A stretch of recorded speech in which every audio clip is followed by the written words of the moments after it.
Vinyl community, hello, Bruno. Here in France we are not in the end of the lockdown, but it will be lighter now. We can go to non-essential stores now, so we can go to record stores, but we can't go over 20 kilometers at the moment, and in the 15th December we will see, and maybe it will be even lighter then, with cinemas and yeah. So it doesn't change so many things for me because I'm working, so it's like it's business as usual. Well, it is the second episode of Recent Listens, and so it's a mixed bag with new records in the collection and yes, records that I listened to last week. So the first record is a new one, and it is Bobby Hutcherson, and on Tone Poet and the Tone Poet series. I saw a video from Vinylverse, and he was showing two Bobby Hutcherson's albums in the Tone Poet series, and said that this was one of his favorite. So I went for this one, and I love it because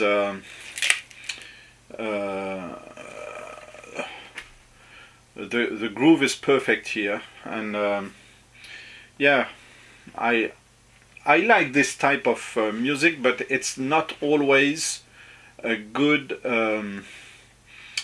Well, it can be boring, and this one is great. We can't understand why it was not put in the market when it was recorded, because it was a record from '79, and it was recorded in '67. So you have here Bobby Hutcherson, Herbie Hancock, Albert Stinson, and Joe Chambers, and in the liner notes they talk about the drummer Joe Chambers, because it is one of his best contribution to the music, and you can hear that here. Yeah, Bobby Hutcherson, and the name of the album is Oblique, like in French. It's easy for me. And in my purchases some few years ago, I had the opportunity to get two Bobby Hutcherson's album from a later period, so I decided to listen to them, and the first I listened is this one. It is Bobby Hutcherson Good Bait, on the Landmark label, and it is an album from 1985, with a producer that I don't know, and I didn't look for any information, but the name of the producer is Orrin Kipnews. And what I can say is that this album is as good as Bobby Hutcherson in the Blue Note period. Yeah, I don't like the cover, but it is a painting, by the way. and yes, this one is very good. In the musician, you have here Brendan Marsalis, George Cables, Ray Drummond, and Philly Joe Jones. Yeah, very good. This one is very good, and of course, you can get an album like that. I paid €5 for that, because Bobby Hutcherson was maybe a little old-fashioned at that time, but really good album. It is like a Blue Note album for me. Yeah, it is not the similar cover, but. And the next one is an album from him from '88, and the name is Cruising the Bird. And it is still on a Landmark label. It is written digital here because it was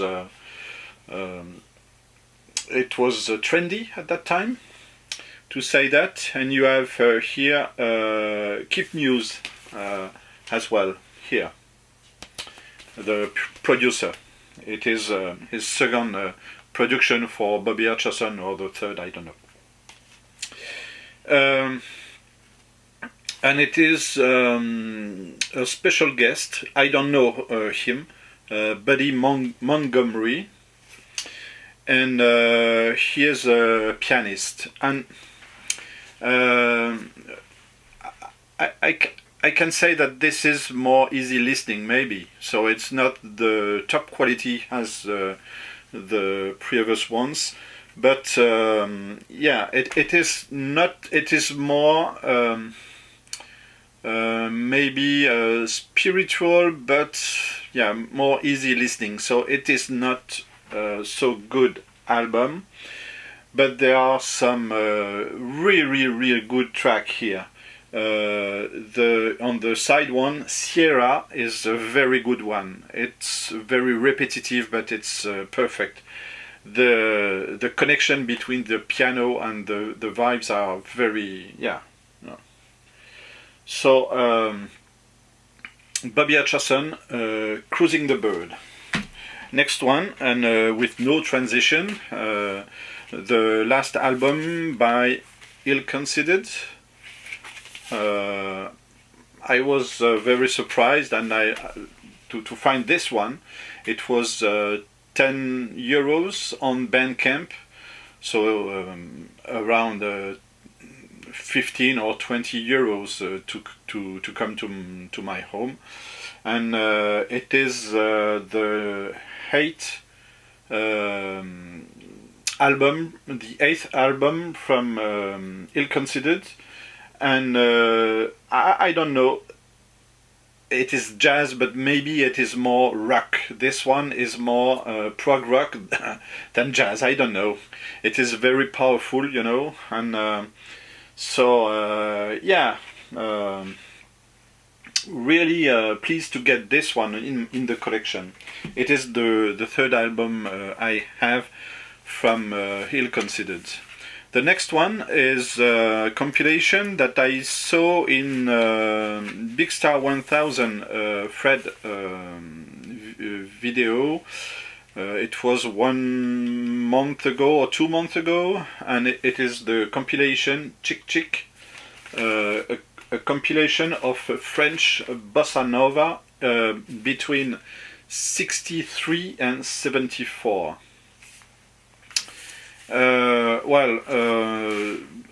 Bossa Nova was very trendy during the 60s, and there were some musicians who decided to go for this type of music, for this genre. So you have some funny songs here, because Bossa Nova was a very social music genre in Brazil, but in France they just took the music, and the lyrics were sometimes very, how do you say that, out there. So it is sometimes very funny and sometimes it's more serious. But yeah, you have different artists here. You have, for example, Christiane Legrand, and Christiane Legrand was the sister of Michel Legrand, and she was part of a choir in Paris. By the way, I have a record from them here. And you have as well Sophia Loren, who sang in that in that type of music. And yeah, so it is Chick Chick, French Bossa-Nova between 63 and 74. And it is a double album set.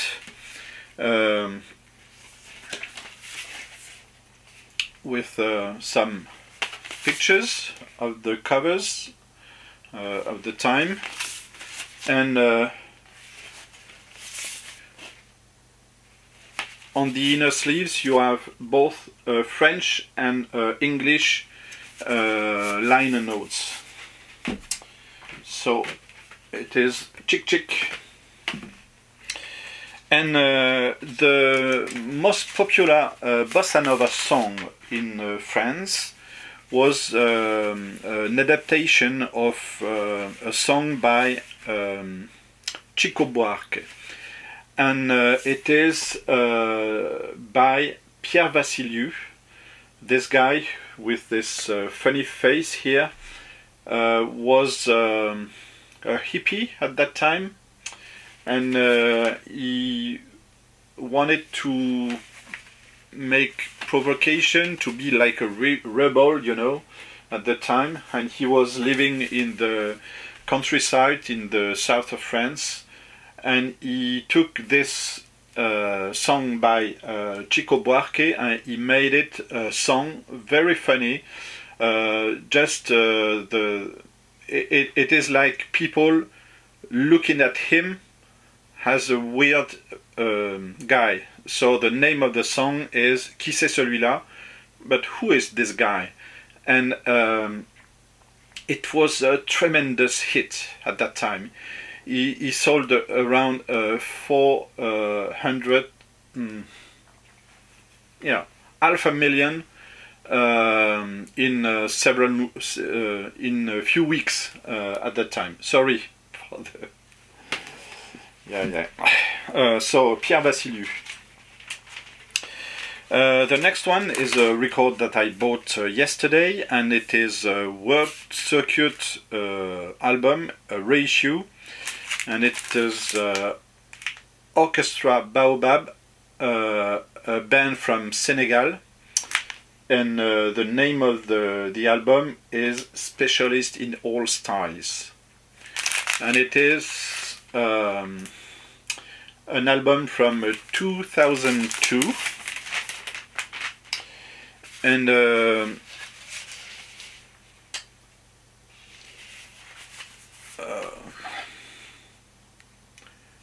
yes, the production, the music, it is considered like an Afro-Latin perfect album, which it is, in my opinion.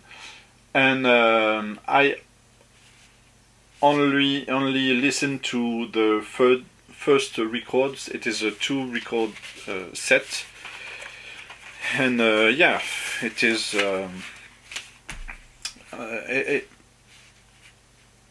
it is a mix between Africa and Cuban music, mostly. So and it is produced by Yosundur and Nick Gold. So yeah, very good. Yeah. Next one is an album by a famous guitarist, but in a period which is not so famous by him, and it is George Benson, Behind the Blue Horizon, with Ron Carter and Jack DeJohnette.